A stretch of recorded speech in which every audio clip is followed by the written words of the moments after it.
le pasteur Marcelo. Vous appelez pasteur, moi je l'appelle pas pasteur parce que c'est un charlatan. C'est quelqu'un qui ne connaît pas Dieu. C'est un franc-maçon. Il a été initié par Ivan Castano et les autres. Alors, il a sacrifié sa femme. Quand vous signez des pactes avec le diable, il faut donner des sacrifices. Et les sacrifices, c'est sa femme. Et c'est Marcelo qui a décidé comment sacrifier sa femme. Il savait que sa femme aimait l'esthétique.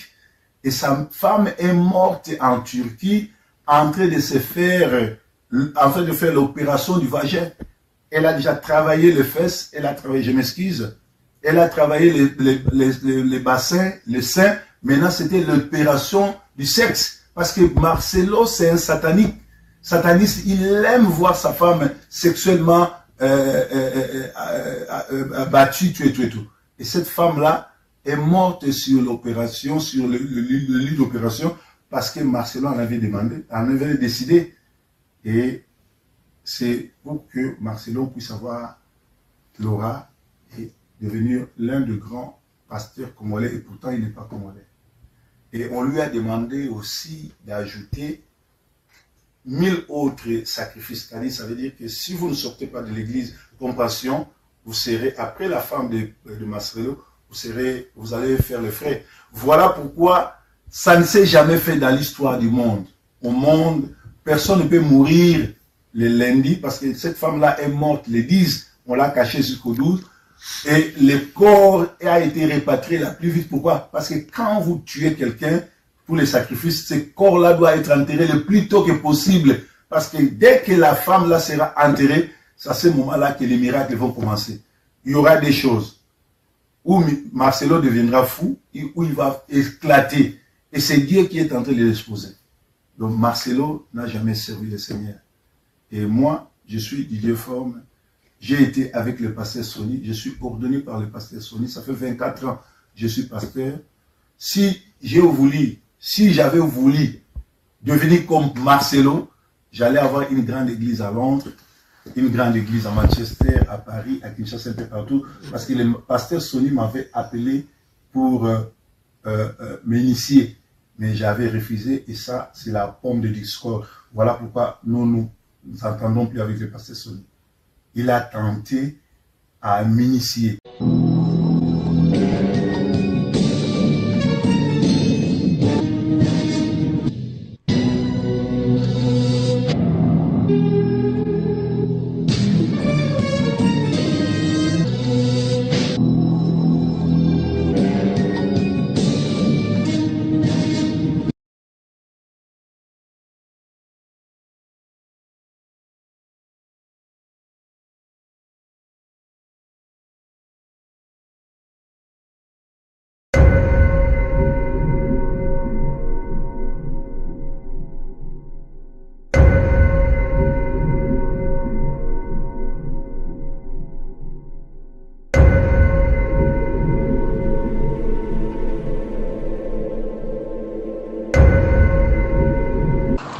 Allô, bonjour frère Georges, j'espère que tu te portes très bien par la grâce de Dieu ainsi que la famille et les enfants.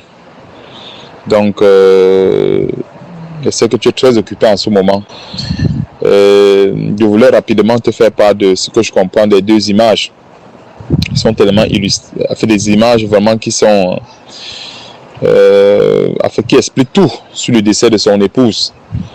Et on peut constater que dans l'image de gauche, il y a une élévation diabolique. Et cette élévation est caractérisée par le lion qui a la couronne. Et ce lion-là, il y a lieu autant pour moi de préciser que ce lion, ce n'est pas le vrai lion. C'est-à-dire c'est le lion de 1 Pierre chapitre 5 à partir de versets 8 à 9. Et la boule noire qui est en haut, ça symbolise le domaine dans lequel il y a l'élévation, c'est-à-dire le domaine des ténèbres. Donc ça parle de lui-même, de l'élévation dans le royaume des ténèbres. Et si on peut aussi également comprendre, on peut aussi également faire le parallèle avec la séduction, dans le ça proposer la gloire, à proposer l'élévation au Seigneur Jésus-Christ, à condition qu'il se compromette, en quelque sorte à condition qu'il meure dans sa foi. Et c'est donc ça qui se passe dans l'image de gauche. Donc il y a l'élévation dans le royaume des ténèbres. Et dans l'image de droite, il y a donc l'explication de cette élévation. Donc l'image de droite explique cette élévation-là. Parce que l'image de gauche, c'est tout simplement l'élévation. Mais l'image de droite, c'est l'explication de l'élévation.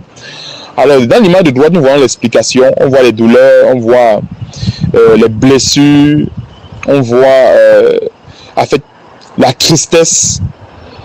Et de l'autre côté, on voit 4 petits qui représentent également les enfants qui se retrouvent avec leur père dans cette élévation. Mais il n'y a pas de lion à côté. Or, normalement, quand, comme la Bible dit, l'homme quittera son père et sa mère et s'attachera à sa femme, les deux deviendront une seule chair. Et la précision voudrait bien que cette élévation soit avec son épouse. Et tu vois qu'en fait, la lionne, elle est absente dans les 2 images. Et c'est tout simplement un lion qui se retrouve, que ce soit dans l'image de gauche ou bien dans l'image de droite, avec une élévation.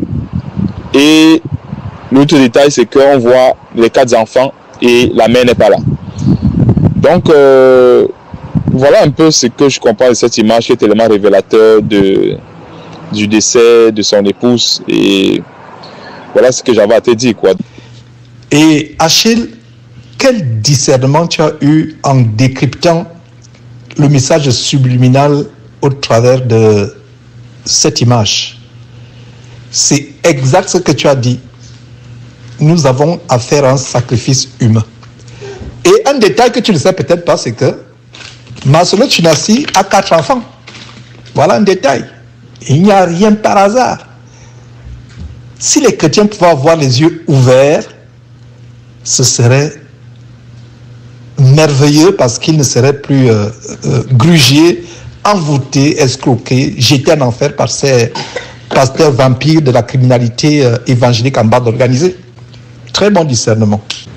Et autre chose aussi, autre chose à ajouter, sur la photo, il a 4 enfants, 4 lions. La femme n'est pas sur la photo. Les 4 enfants sont sur la photo. Et lui, il a les blessures transpercées, le dos transpercé par les flèches. Mais où est la femme, où la lionne sur la photo? La lionne est morte. Et rappelez-vous qu'il a publié ça la veille de la mort de sa femme. Donc c'est un message subliminal. La femme n'est pas sur la photo. C'est lui qui a pris les flèches. Et ce n'est pas étonnant que le bandit, le général de la folie, Makosso, vienne nous défendre en disant justement ce qui est dans cette publication. Il y a un prix à payer. L'élévation a un prix. Il faut sacrifier. Et après, il y aura une gloire plus tard. En fait, c'est l'évangile du royaume maintenant. Même les couronnes là, c'est l'évangile du royaume maintenant. Et ils ont programmé des funérailles grandioses au stade de Kinshasa, qui seront une célébration de ce sacrifice. En tout cas, derrière Jésus-Christ, nous avons la loupe. Nous reviendrons pour décrypter tout ce qui va se passer. Et quand vous allez déjà sur les réseaux sociaux, les différentes photos qui sont publiées, c'est une célébration. Les gens sont au deuil, ils prennent des selfies. Et tous ces personnages qui sont autour de Marcelo Tchinassi, vous avez affaire à des francs-maçons. C'est le Gotha, c'est les loges de la franc-maçonnerie à Kinshasa. J'ai beaucoup de choses à dire là-dessus, plaisir dans les jours à venir. Rien ne sera caché de ces funérailles qui se passeront au stade de Kinshasa. Rien ne sera caché. Nous allons passer la loupe, monter ce qui est caché. Depuis des années, nous dénonçons ces choses. Les gens ne veulent pas comprendre.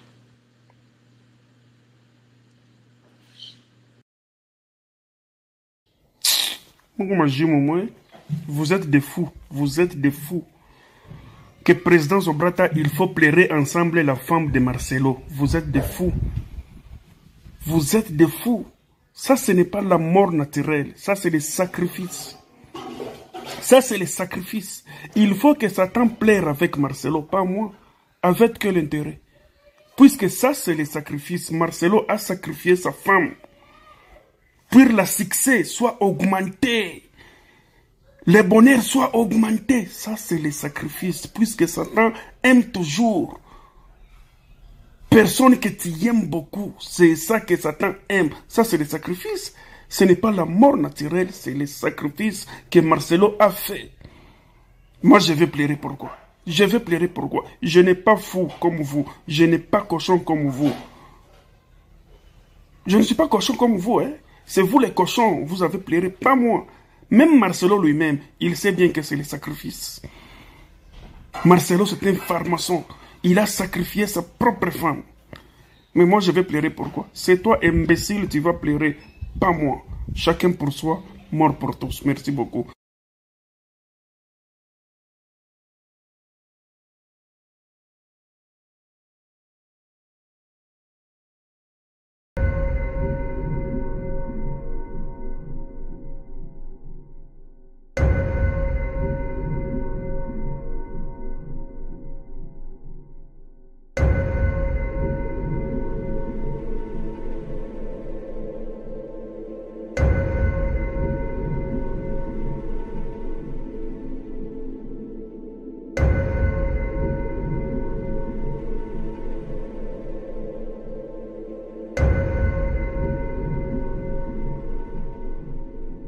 J'ai touché à la magie, j'ai touché à la sorcellerie, je suis franc-maçon. Je vais vous expliquer comment tout ceci est arrivé. J'ai touché à la magie, j'ai touché à la sorcellerie, je suis franc-maçon. Je vais vous expliquer comment tout ceci est arrivé. J'ai touché à la magie, j'ai touché à la sorcellerie, je suis franc-maçon. Je vais vous expliquer comment tout ceci est arrivé.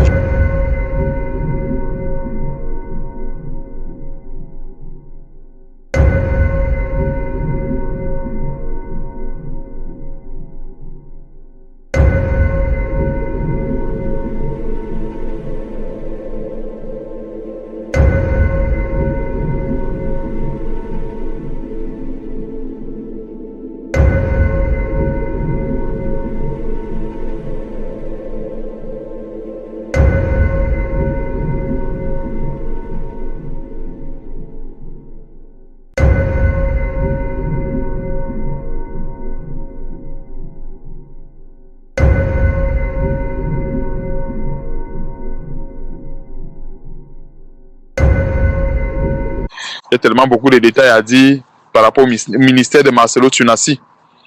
Et pourquoi est-ce que je reviens encore sur ce détail? C'est parce que j'ai eu une discussion hier avec certains jeunes, principalement une jeune fille, une jeune fille qui fréquentait une église de Mohamed Sanogo ici. Et ils avaient besoin de la lumière par rapport à ces faux pasteurs et tout. Et chose que Dieu m'a conduit dans cette mission à pouvoir les exposer, les hérésies dans leur doctrine. Alors, je suis tombé sur une vidéo aujourd'hui sur Internet qui parlait, la vidéo qui était intitulée « Pasteur Marcelo Tunasi a-t-il touché la magie ?» etc. Et il essaie de démontrer en fait que non, il n'a pas touché la magie. Mais c'est plutôt faux. Donc, il a touché en fait la magie. Et qu'est-ce qui démontre qu'il a touché la magie? C'est lui-même qui le dit. Et quand il le dit, en fait, comme Satan fonctionne toujours avec le subliminal, Satan fonctionne très souvent avec le code. Très souvent, les personnes qui ne se rapprochent pas de la parole de Dieu, qui ne méditent pas en profondeur la parole de Dieu, ils vont rester bernés par cela, par ce genre de révélation. Alors, Marcelo Tunasi dit à partir de 2 minutes que, en fait, que Dieu il a une vision de la part de Dieu, où Dieu l'a montré son ministère en quelque sorte sous la forme du monument de Bruxelles. En fait, le monument de Bruxelles, Dieu l'a montré le monument de Bruxelles qui remplissait toute la terre. Et Dieu l'a par ensuite dit ceci, que son ministère va aussi également remplir la terre. Et on a commencé à travailler pour les autres. Et puis un jour, je vois une vision, je vois l'atomium. L'atomium, vous connaissez l'atomium? Cette statue-là qui est à Bruxelles, qui a des formes comme ça. Je vois cette statue qui remplit la terre. Et puis Dieu me dit, ton ministère va commencer sur le plan international à Bruxelles et puis il va se répandre sur toute la terre. Et voilà que je suis ici. Et on a commencé à travailler pour les autres. Et puis un jour, je vois une vision, je vois l'atomium. L'atomium, vous connaissez l'atomium? Cette statue-là qui est à Bruxelles, qui a des formes comme ça. Je vois cette statue qui remplit la terre. Et puis Dieu me dit, ton ministère va commencer sur le plan international à Bruxelles et puis il va se répandre sur toute la terre. Et voilà que je suis ici. Donc, on peut faire un parallèle, bien une similitude entre le monument de Bruxelles, qui remplit toute la terre, et son ministère aussi également, qui va prendre de l'expansion et remplir également toute la terre. Alors, ce qui a lieu de souligner déjà d'entrée de jeu, c'est que tout ce qui est statuette dans la parole de Dieu n'a jamais glorifié Dieu. Il y a une pléthore de versets qui le démontrent. Ce ne sont même pas des versets qui manquent pour démontrer qu'en fait, tout ce qui est statuette ne glorifie pas Dieu. Que ce soit la statue de Nebuchadnezzar, que ce soit chez Gédéon qui a eu à renverser la statue de son père, en fait, Dieu avait donné cette recommandation ferme à ses enfants, à savoir, quand ils devaient rentrer en possession d'un pays que l'Éternel devait mettre à leur disposition, ils avaient le devoir de détruire les statues de ce pays. Mais alors, il fait comprendre que pour le monument de Bruxelles, c'est une statuette que Dieu a approuvée et que son ministère va prendre de l'expansion à l'image de cette statuette. Voilà la séduction qui est vendue comme cela. Et cette statuette-là, en fait, il y a une similitude avec le A de la cabale juive de Ivan Casano d'Impact Centre Chrétien.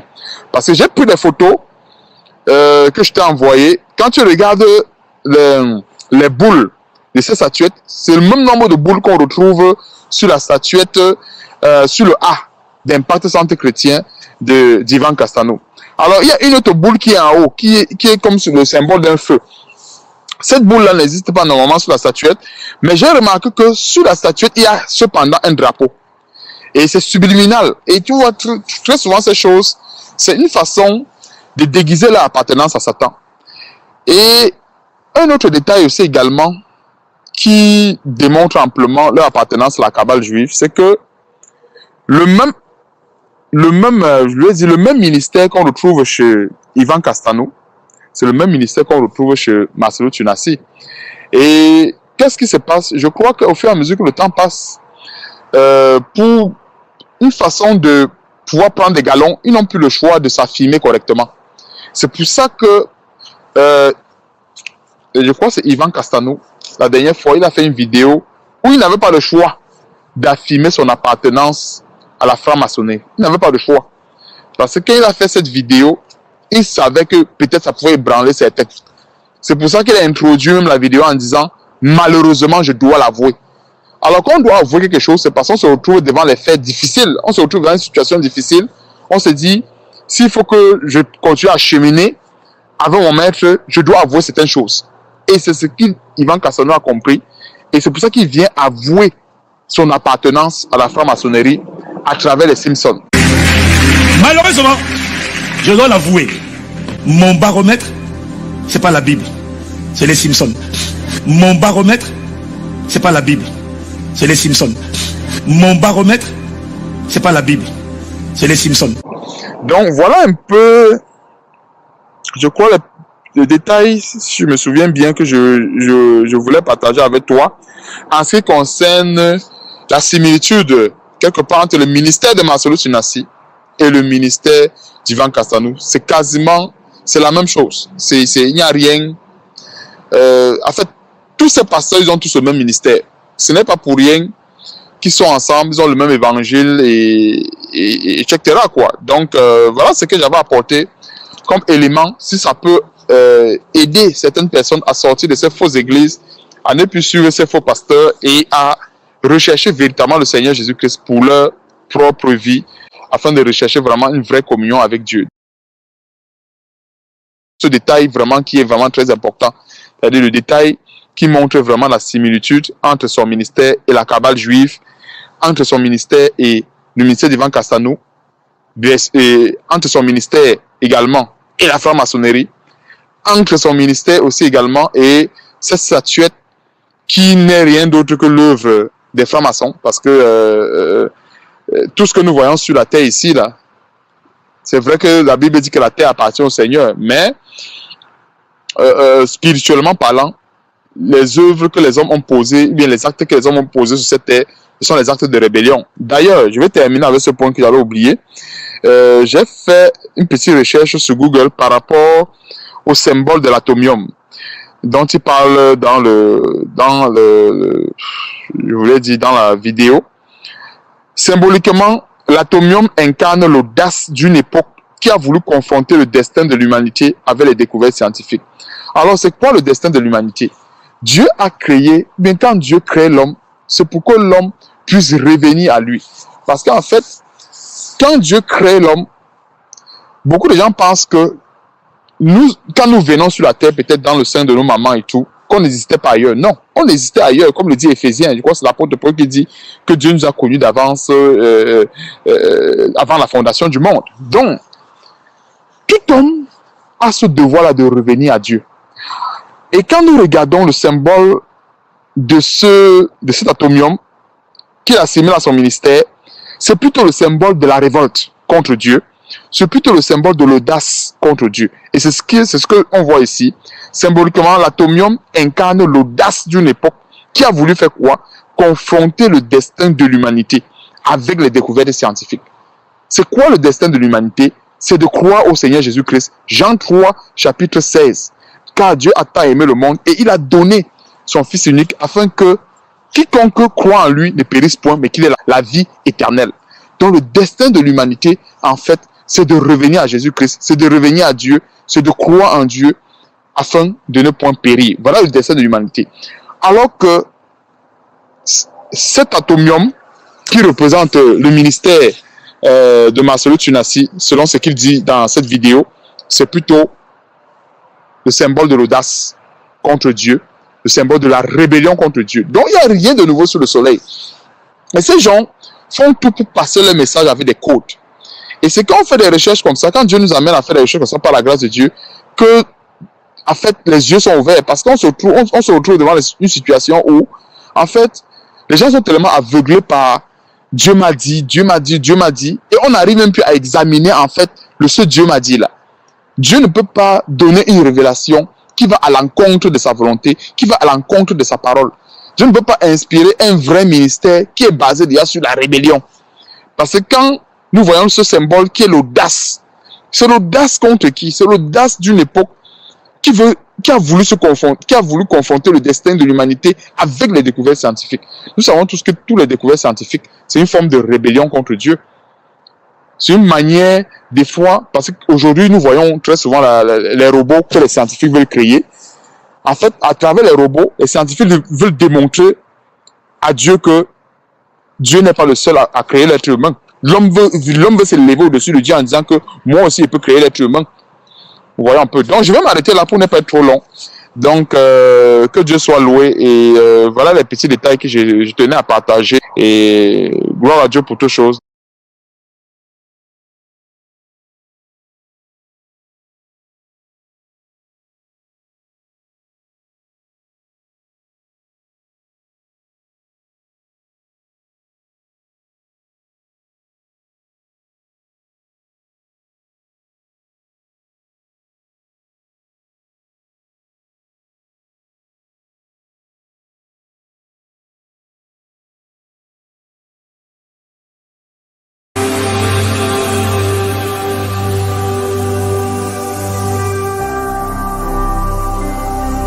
Jésus-Christ TV,